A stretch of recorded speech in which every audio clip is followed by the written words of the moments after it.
할렐루야. 153 저녁기도에 오신 여러분들을 주님의 이름으로 환영하고 축복합니다. 아침마다 저녁마다 기도함이 우리에게 참으로 버겁게 느껴질 때도 있는데요. 그 버거움 가운데서도 우리들이 기도의 자리만 오기만 하면 어떻게 보면 묘한 하나님께서 감동을 주시고 힘을 주시는 것을 좀 경험하게 됩니다.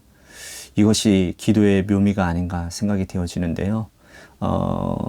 제가 느꼈던 이 묘미를 우리 이 시간에 함께 참여하는 우리 성도님들에게도 동일하게 일어나게 되기를 믿습니다.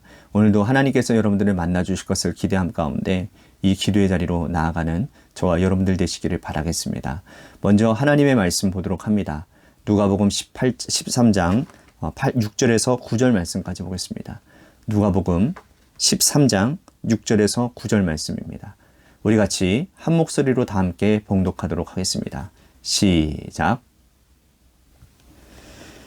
이에 비유로 말씀하시되 한 사람이 포도원에 무화과 나무를 심은 것이 있더니 와서 그 열매를 구하였으나 얻지 못한지라. 포도원 지기에게 이르되 내가 3년을 와서 이 무화과 나무에서 열매를 구하되 얻지 못하니 찍어버리라. 어찌 땅만 버리게 하겠느냐. 대답하여 이르되 주인이여 금년에도 그대로 두소서. 내가 두루 파고 거름을 줄이니 이후에 만일 열매가 열면 좋거니와 그렇지 않으면 찍어버리소서 하였다 하시니라. 아멘. 일반적인 가정에서 자녀를 대하는 부모의 태도는 어머니, 아버지 다릅니다.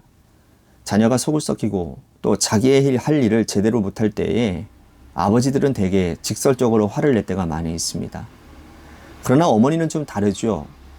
달래고 기다려주고 또 화내는 남편을 이렇게 설득하기도 하죠. 그러니까 자녀에게는 보다 성실하게 너의 일을 감당하라고 조용히 다독여 줍니다. 그런데 문제는 뭐냐? 이런 부모를 대하는 자녀들의 태도라는 거예요.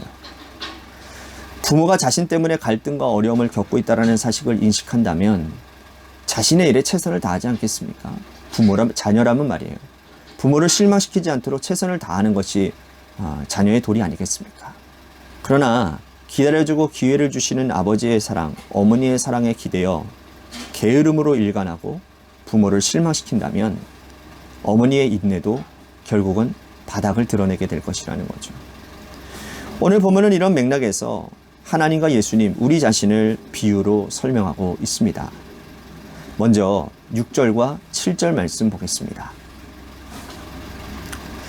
이에 비유로 말씀하시되 한 사람이 포도원에 무화과 나무를 심은 것이 있더니 와서 그 열매를 구하였으나 얻지 못한지라. 포도원 지기에게 이르되 내가 3년을 와서 이 무화과 나무에서 열매를 구하되 얻지 못하니 찍어버리라. 어찌 땅만 버리게 하느냐. 어떤 포도원 주인이 자기 포도원 밭에다가 무화과 나무를 심었어요. 그리고 열매를 기다립니다. 그런데 3년을 기다려도 열매가 맺혀지지 않는 거예요. 그가 화가 나서 포도원 지기에게 이 무화과 나무를 찍어버리라는 것을 얘기하고 있는 것입니다. 우리는 이 예수님의 비유에서 두 가지 질문을 할 수가 있을 것 같아요. 첫 번째는 포도원 주인이 왜 포도밭에다가 무화과 나무를 심냐라는 거예요. 포도원 밭에는 포도만 심어야지 무화과 나무를 왜 심냐라는 것이죠. 근데 답은 간단합니다. 이 당시의 이스라엘 사람들은요, 포도원에다가 무화과 나무를 일상적으로 심는다라는 거예요. 이스라엘 사람들에게는 이 포도나무와 무화과 나무는 매우 소중했기 때문에 중요한 소산물이기 때문에 그들은 땅이 좋은 포도밭에다가 이 무화과 나무를 심어서 무화과 나무 열매를 구했던 것이죠. 중요한 것은 주인의 의도라는 겁니다. 포도원 밭에 무화과 나무를 심을 만큼 이 무화과 나무를 통해서 열매를 얻기를 원했던 것이죠.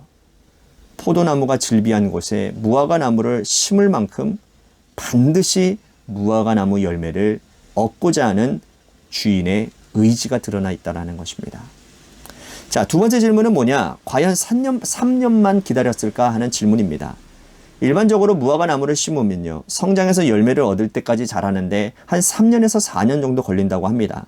그 후에도 바로 열매를 따지 않습니다. 왜냐하면 레위기 19장 23절 말씀에 의하면 각종 과실나무의 실과를 딸 때까지의 시기를 적어도 3년 정도는 그냥 내버려 둔다라는 거예요. 그 열매가 맺혀져도 3년 정도는 그냥 내버려 둔다라는 겁니다. 그렇다면 이 나무에서 열매를 딸 수 있는 데까지 기다리는데 무화과 나무 열매가 아까 전에 4년 정도 걸린다고 했으니까 한 3년에서 4년이니까 3년을 더 놔둬야 되면 한 6년에서 7년 정도를 기다려야 된다라는 거예요. 그러니까 주인은 그때부터 시작해서 다시 3년을 기다린 거예요. 이해가 되시죠? 자, 이렇게 계산하면 자, 포도원 주인은요, 이 무화과 나무를 심고 기다린 기간이 10년이 되는 겁니다. 자, 10년 전에 나무를 심었을 때 주인의 마음을 한번 상상해 보십시오. 나는 지금 이 나무를 심었지만 6년이나 7년이나 지나면 이 무화과 나무를 통해서 열매를 얻게 될 것이라는 기대를 가지고서 이 나무를 심었지 않겠습니까? 기대하는 마음으로, 사랑하는 마음으로 나무를 심고 최선을 다해서 돌봐줬을 것입니다.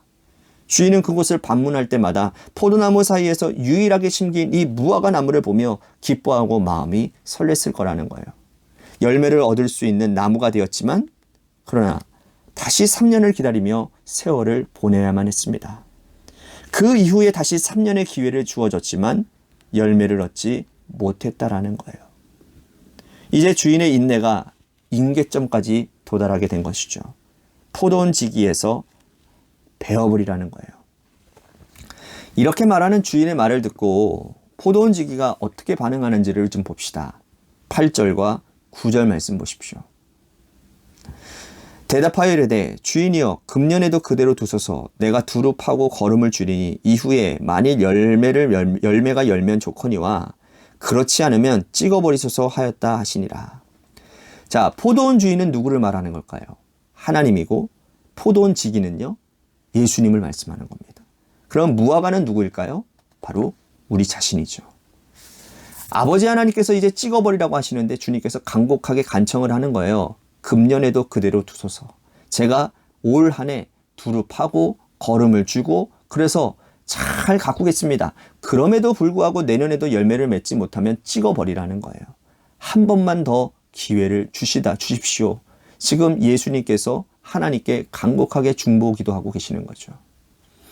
나무가 왜 열매를 맺지 못하는 것일까요? 나무가 열매를 맺지 못하는 까닭은 뿌리의 문제라는 겁니다. 뿌리가 깊게 내리지 못하고 그러니 물과 양분을 빨아올리는 줄기와 가지와 잎까지 보내지 못하는 것이죠. 뿌리 관리에 실패한 나무는 열매를 맺을 수 없습니다. 무화과 나무를 좋은 땅에 심어 겉보기에는 좋아 보이지만 뿌리가 부실하기 때문에 열매를 얻지 못한다는 거예요. 그 사실을 잘 알고 있었던 포도원 지기는 두루 파고 거름을 주어서 뿌리를 북돋워 주겠다라고 말하고 있는 것입니다. 우리는 하나님께서 좋은 땅에 심으신 무화과 나무 같은 존재입니다. 여러분들의 뿌리는 얼마나 건강하십니까? 여러분들의 뿌리는 얼마나 깊이 내려져 있나요? 하나님의 말씀의 양분과 말씀의 생수를 매일 섭취하고 성장해서 주님께서 기뻐하시는 열매를 맺어 영광을 돌리는 존재들이십니까? 주인께서 우리를 좋은 땅에 심어 놓으시고 열매로 영광 돌리라고 말씀하셨음에도 불구하고 우리는 그렇게 살지 못하고 세월과 땅만 버리고 있는 존재라고 한다면 주인은 찍어버릴 거라는 거예요. 너무 무서운 이야기 아닙니까? 그런데 더 심각한 문제는 뭐냐면 우리 가운데 위기감이 없다는 거예요. 세례 요한은 세례받기 위해 나온 사람들에게 독설에 가까운 그러한 말씀을 퍼부었습니다. 독사의 자식들아, 도끼가 이미 나무 뿌리에 놓였으니 임박한 진노를 피할 수 있다고 생각하느냐? 회개하라. 강력하게 선포했습니다. 도끼가 나무 뿌리에 놓여 있음에도 불구하고 오늘 우리 이 시대를 사는 사람들에게 신앙의 위기의식을 느끼지 못하고 죄짓고 방탕하게 살고 있다라는 거예요. 여러분들은 어떻습니까? 우리는 모두 예수님께서 하늘 아버지께 간청하여 집행유예를 받은 인간들입니다.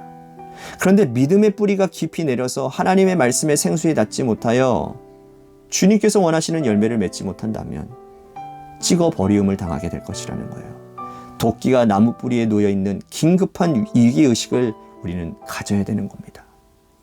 어떤 열매를 맺어야 되는가는 중요하지 않습니다.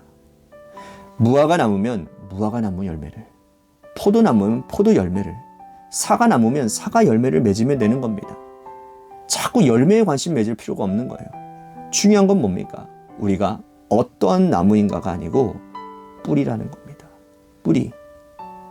하나님의 말씀에 뿌리를 내리고 믿음의 뿌리를 받고 털을 잡아 믿음 안에서 성장하고 자라서 주님께서 원하시는 좋은 열매 가득 맺는 믿음의 성도들이 되어야 될 줄로 믿습니다.